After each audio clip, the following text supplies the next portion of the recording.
ke pertemuan pertama, yaitu mengevaluasi VLAN pada jaringan. Tapi ingat ya, mengevaluasi VLAN pada jaringan ini berhubungan sama salah satu perangkat jaringan ya, yaitu switch. Ya. Ada yang tahu perangkat switch itu digunakan untuk apa? Nah, kalau ada yang sudah lupa ya, tolong diingat-ingat kembali ya. Oke.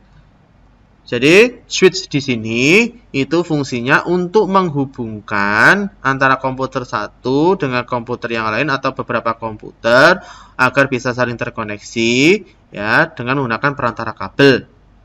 Itu salah satu dari perangkat switch. Nah, jadi kalian harus paham perangkat switch itu apa. Nah, apa hubungannya dengan VLAN? Nah, VLAN itu termasuk salah satu software yang ada di dalam sebuah switch. Ya. Jadi itu hubungannya antara VLAN dengan perangkat switch. Sedangkan VLAN itu sendiri apa? Atau apa definisi dari VLAN? Nah, VLAN itu adalah pemisahan jaringan secara logis yang dilakukan pada switch. Pada tradisional switch, dalam satu switch menunjukkan satu segmentasi LAN dengan satu broadcast domain. Ya, jadi di sini switch itu dibedakan menjadi dua jenis. Yang pertama adalah traditional switch, yang kedua adalah manageable switch. Sedangkan traditional switch itu lebih dikenal dengan istilah unmanageable switch. Kalau unmanageable switch itu yang biasa kalian lihat sehari-hari yang terpasang di lab komputer sekolah ya, itu traditional switch atau unmanageable switch ya. Jadi kalau manageable switch itu berbeda, bentuknya sama tapi sedikit berbeda dalam penggunaannya ya. Kalau menghubungkannya fungsinya sama, tapi cara konfigurasinya atau caranya memasangnya atau yang lainnya itu agak sedikit berbeda ya. Dengan adanya VLAN, dimungkinkan satu switch bisa dibangun beberapa segmen jaringan dengan beberapa broadcast domain dibentuk dengan bantuan software di switch ya. Jadi di manageable switch itu ada yang namanya software yang digunakan untuk mengkonfigurasi VLAN ya.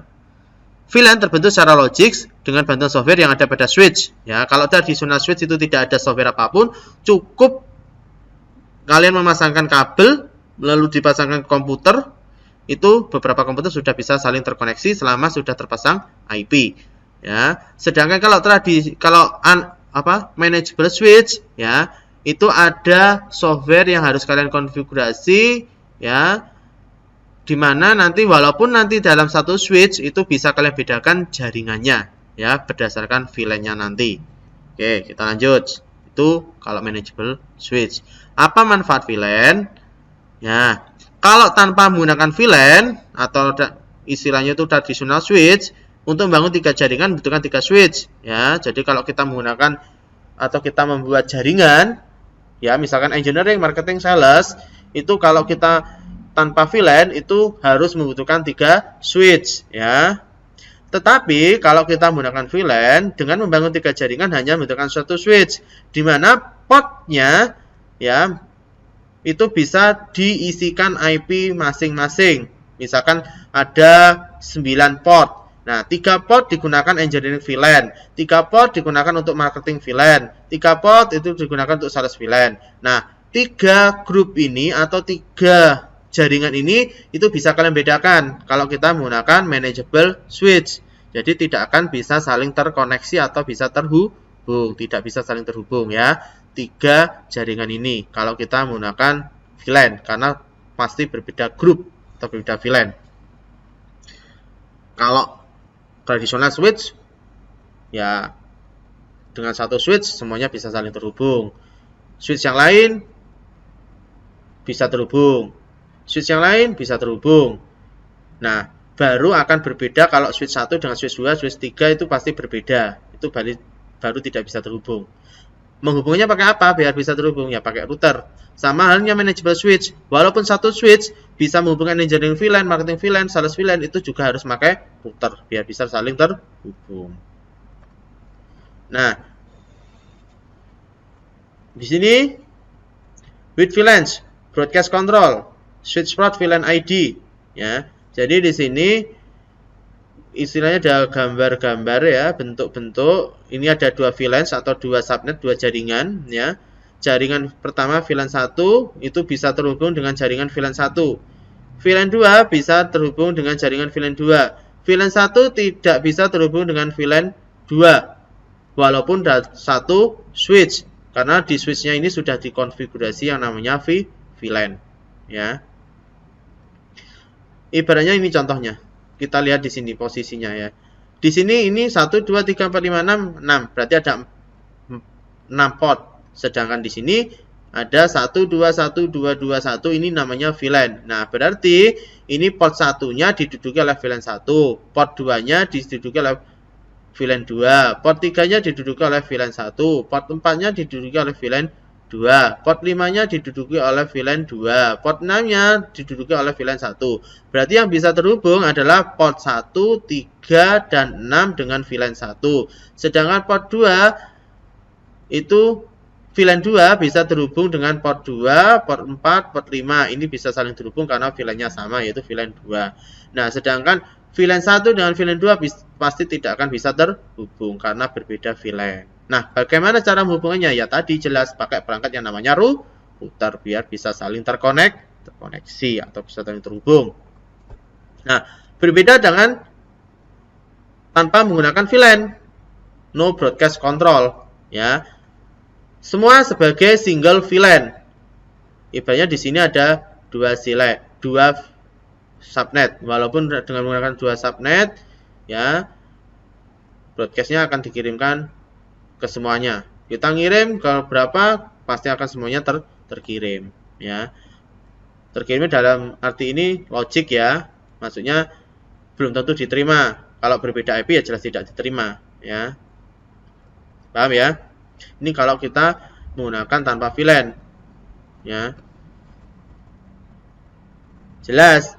Nanti dalam segi harga pasti lebih mahal manageable switch dibandingkan dengan unmanageable switch, ya. Nah, bagaimana cara kerja VLAN?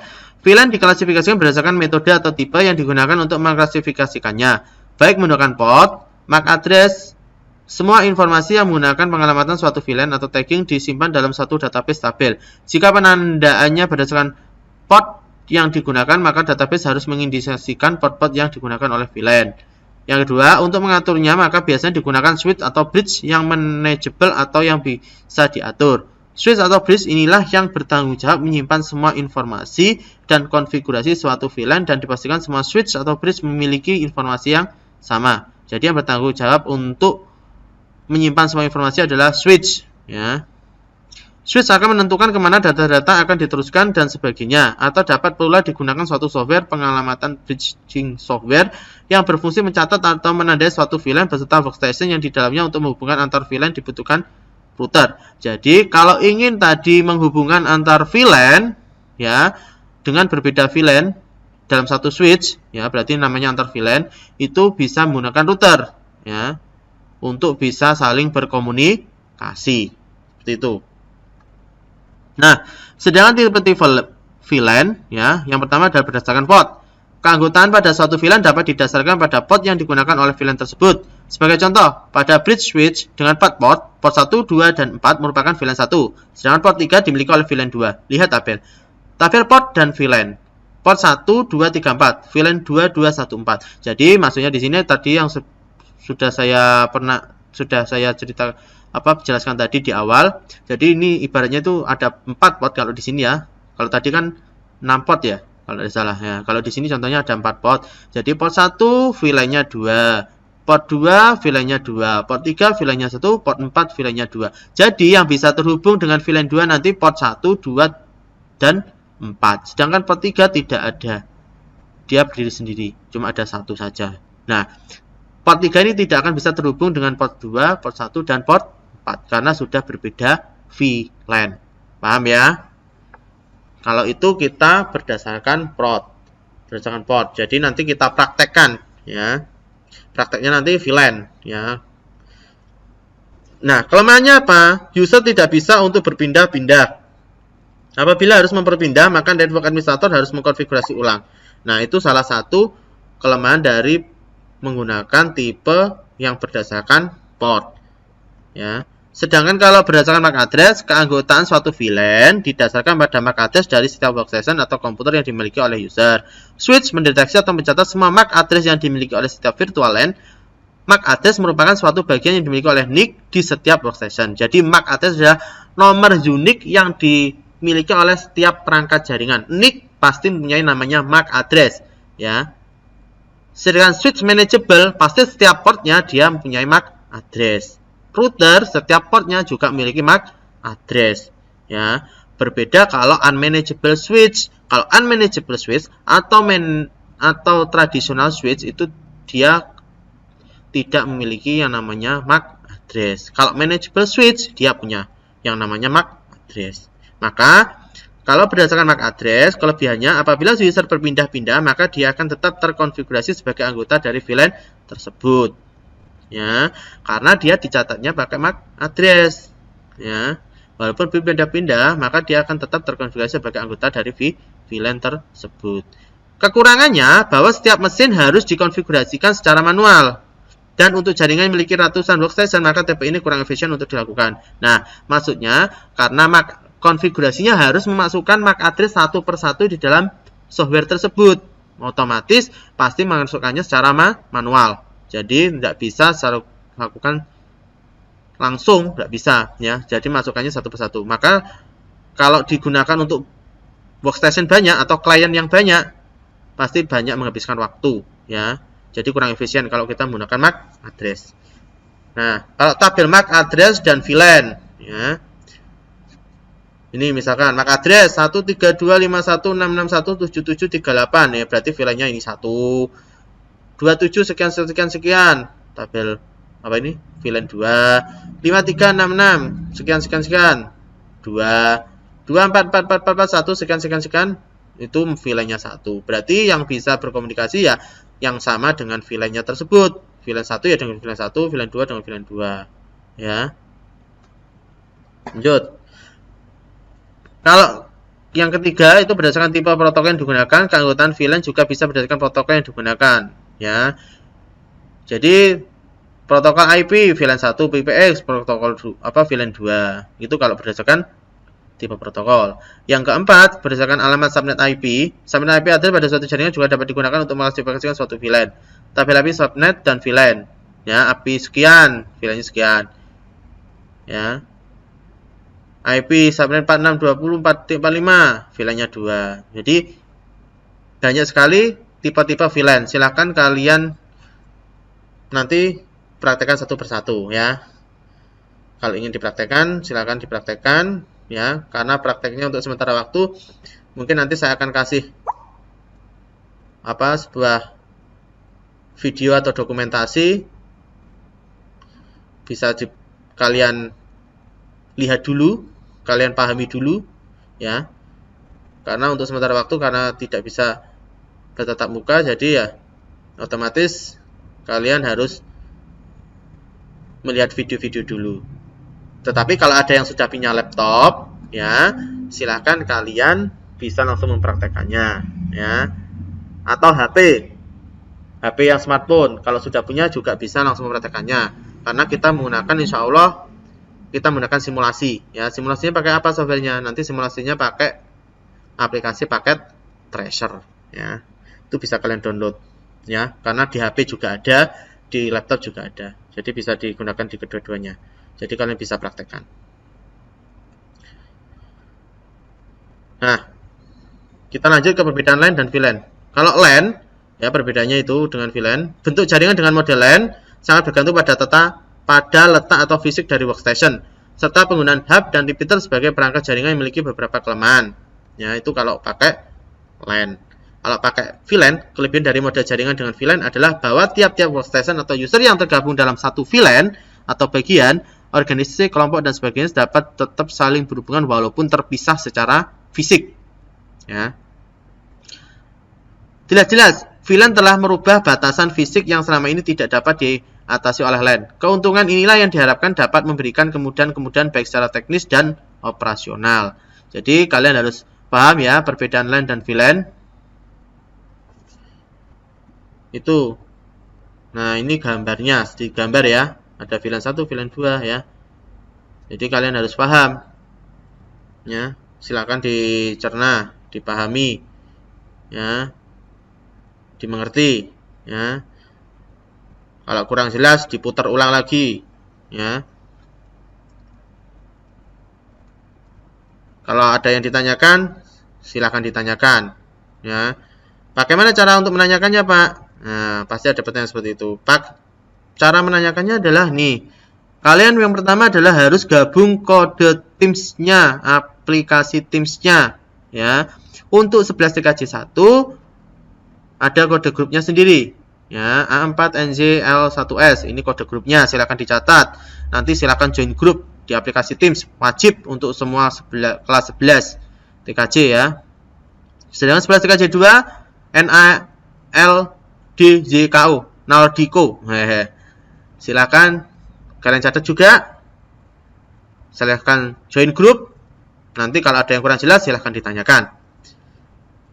Ya, silahkan ditanyakan. Kalau ada yang ditanyakan, karena apa? Materi-materi ini nanti insya Allah saya akan upload di Teams kalau semuanya sudah gabung. Ya. Dan materi-materi selanjutnya insya Allah juga akan melalui portal aplikasi Teams. Jadi semua wajib harus gabung. Ya. Sedangkan untuk materi ke pertemuan 2 itu masih tetap, ya, yaitu mengevaluasi VLAN pada jaringan part 2. Atau nanti mungkin saya akan gabung dengan kompetensi dasar 2, ya, yaitu tentang permasalahannya. Ya. Kemungkinan seperti itu, ya. Sedangkan untuk bahasannya tentang lanjutan VLAN tadi, mungkin saya gabung dengan KD 2 juga, dan IP address, ya. Jadi kalian harus paham IP address karena ini nanti akan digunakan baik di kelas 10, 11 maupun 12. Kalau lupa di kelas 11 silakan dibuka lagi bukunya kelas 10. Silakan dipahami, dicerna, dipelajari, ya. Kalau ada yang kurang jelas silakan ditanyakan melalui apa? Melalui aplikasi Teams, ya. Silakan ditanyakan. Insya Allah akan saya bahas dan akan saya jawab, ya. Mungkin itu saja, ya, yang bisa saya sampaikan. Kurang lebihnya saya mohon maaf, ya. Kurang lebihnya saya mohon maaf. Saya akhiri. Wassalamualaikum warahmatullahi wabarakatuh. Semangat belajar, ya. Dalam menggapai apa? Menggapai cita-cita kalian. Semangat.